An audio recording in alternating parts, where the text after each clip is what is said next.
What's up guys, Nita here today, and today I'm going to be making a special video. Today is October 17th, which marks 3 years since I got this car. I got this car back in 2019 when I was 20. I'm 23 now, so honestly time really did fly with this car.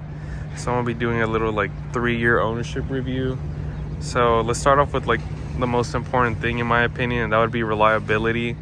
I've had no issues with reliability on this car whatsoever. You know, you do your regular maintenance stuff like your oil changes and that type of ideal, but other than that I haven't had any reliability issues with this car except one, and it wasn't really a reliability issue of the car itself, but that was when I got the OEM clutch swapped out to an aftermarket one. However, the shop that I took it to did not do a good job, so I had to take it to another shop to get the issues that arise because of the previous shop's fuck ups. But other than that, car's been pretty reliable, had no issues whatsoever.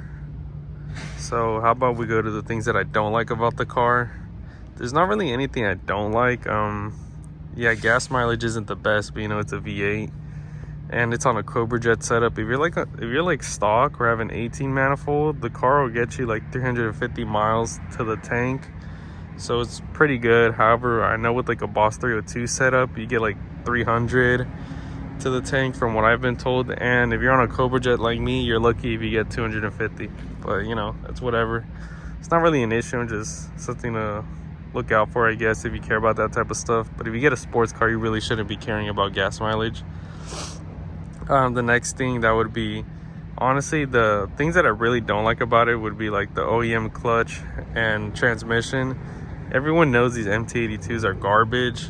The OEM clutch, as we all know, it doesn't let you shift above 7,000 RPMs.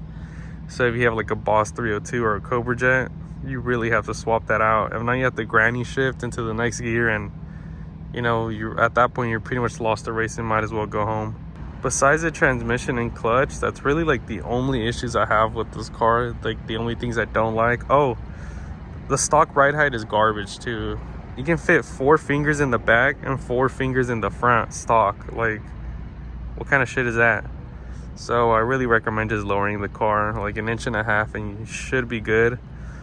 I don't know if you guys can tell, but the front end is not as low on this car as it once was. I got rid of the front coils because the ride quality was ass. And honestly, this is my daily, so I don't want ass ride quality. I still need to change out the rears, but you know, just so far changing the fronts to Coney oranges and SV lowering springs, it's a lot more comfortable. So speaking on daily driving this car, honestly, excuse the mess guys, this car is actually pretty comfortable. At least for me it is. I feel like it's the perfect amount of space in here. Like, I know the Challengers tend to be bigger and that there is more space in the car. However, I do feel like the car is just too big on the outside, and I feel like you have to do wide ass turns, and I just don't want to drive a big ass car. I know Camaros, there's like no space in them, and the doors tend to be sit like really high up, so like the window is right at your shoulder and the visibility is garbage. So there's that. However, in this car I feel really comfortable. The seats are comfortable. Yes, they are cloth, but honestly, I'll take the cloth seats over leather seats. That's less weight. We all know weight reduction. In the winter they get cold, in the summer they get hella hot, so there's really no point having leather seats in my opinion. These are just fine. I've taken this car on long road trips, and honestly, it's pretty comfortable. I mean, yeah, my ass does get numb after a while from sitting down after like 5 hours, but other than that, the car's still pretty comfortable. The seats are comfortable. They're not too aggressive. I mean, they could use a little bit more bolstering, but other than that, they're pretty comfortable. I recommend that if you have like that old analog style head unit, you got to get rid of that shit. That thing is garbage. It's garbage.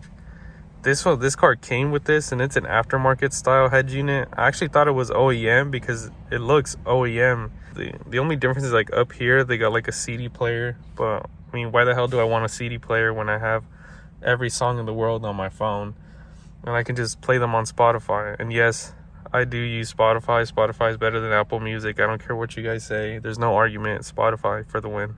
All right, so rear seats, honestly, don't even try to fit people back there. You can't fit people back there. There's no point. I threw my niece in the back ones, but that's because she's small, so it wasn't that bad. However, if you try to fit like a grown-up doll or maybe like a teenager, there's gonna be no seat space for them. Honestly, I like the rear seats because I can just throw shit in the back. So I can just put things in the back that I like, I don't know, like maybe I have like a camera equipment or my backpack or something. So for that, having rear seats is good. That's really the only use for them, and that's the only thing I'd use them for. So, I mean, just don't fit people in the back, in my opinion. Passengers, from what I've been told, the car is pretty comfortable. The only thing is that the passenger seat, you can't raise it or lower it, so you end up just, your forehead is just like right here where the dash is, so you can't really see over it. So if you're a short person, yeah, you're kind of fucked. You're just gonna be staring at the dash the whole time. But other than that, I hear that the seats are pretty comfortable. Now, to get to the most important thing, the heart of the beast, the 5-liter V8 Coyote, as it's also been nicknamed by Ford and what most people tend to call them. Honestly, I love this engine. It doesn't make crazy amount of torque like, let's say, a Hemi or an LS slash LT, but it makes good power. It's all top end, and as we all know, we all love top. But honestly, I love this engine, especially with the setup I have on it. There's a ported Cobra Jet manifold, twin 65mm throttle body, and Ford Racing cold air. It does suck that I'm on OEM clutch, so I can't properly shift above 7,000 to like 7,700, but hopefully the next time I get a new clutch installed, they do it right. If not, I'm gonna send someone to hell. But yeah, I love this engine. They're good engines, honestly. If you look at it, I mean, it is 5 liters of displacement, but because it's dual overhead cam, as the heads are huge as fuck, and we all know we love head. But yeah, honestly, I mean, this car makes pretty good power. It's not like the fastest thing out there, especially with it being a Gen 1. They make... It's over 9,000! 420 horsepower, 400 torque to the crank. That's like 377 or like 380 to the wheels, 350 torque to the wheels. So yeah, the way the car is right now, last year when I downloaded it, it made 415 and like 400 torque, I think. I'm not sure. However, if I had to guess the way the car is now with the new X pipe, it's probably like 420 to 430 wheel and probably like 400 to 410 torque. I'm not really too sure about the torque, but I know the horsepower should be around there. If you want to boost these things, you kind of have to build the engine because they only last to like I say around 700 wheels, a sweet spot on E85 though. The E85 will really help prolong this engine, but the most you get is like 700 horsepower, and that you have to upgrade rods and pistons. A lot of people, what they do is do like a Gen 2 swap, short block into it, or sometimes even a Gen 3, but just know that stock on a Gen 1, it's not gonna last as long. Like on a Gen 2, you can hit like 800 wheel, a Gen 3 like 850. So I mean, once you're like at 800 wheel, you're pretty much on the golden spot anyways. You know, you can have a lot of fun with that. However, even though my car does not make like 800 wheel and it makes like, let's say 420 wheel, honestly, I really do enjoy this car. It's a lot of fun. It handles pretty well. Like if you upgrade the shocks and struts and put some lowering springs, the car will handle pretty good.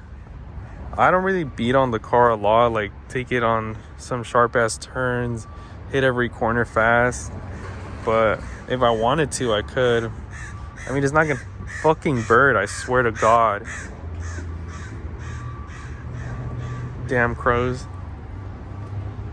But anyways, I mean, the car handled pretty good. It is a little on the heavier side, weighs like 3,700 pounds with me in it, so it's not as light as, let's say, a Miata or Corvette or some little Japanese or European car, but it does do pretty well.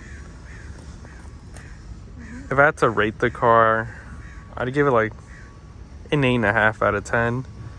With the only reasons it's not a 10 out of 10 is the clutch and transmission being kind of bad. But other than that, I don't really have any complaints. I do plan on keeping this car forever. Hopefully I can and nothing bad happens to it. But I mean, I do really enjoy the car. It's a manual. Why would I get an auto if that's just boring to me. But yes, that's my little 3-year review. I really enjoy the car. It's a lot of fun for me, and if you're thinking about getting one, I say you should get one. You can get them for like, depending on where you live too and the mileage, you probably get them anywhere from like 15K to like 25K. But yeah, I really enjoyed this car, and I mean, as you can tell on my channel, I have had a lot of fun with it. So yeah, that's my little 3-year review, and don't forget to like, comment, subscribe, and don't forget your driver mods. Later, guys.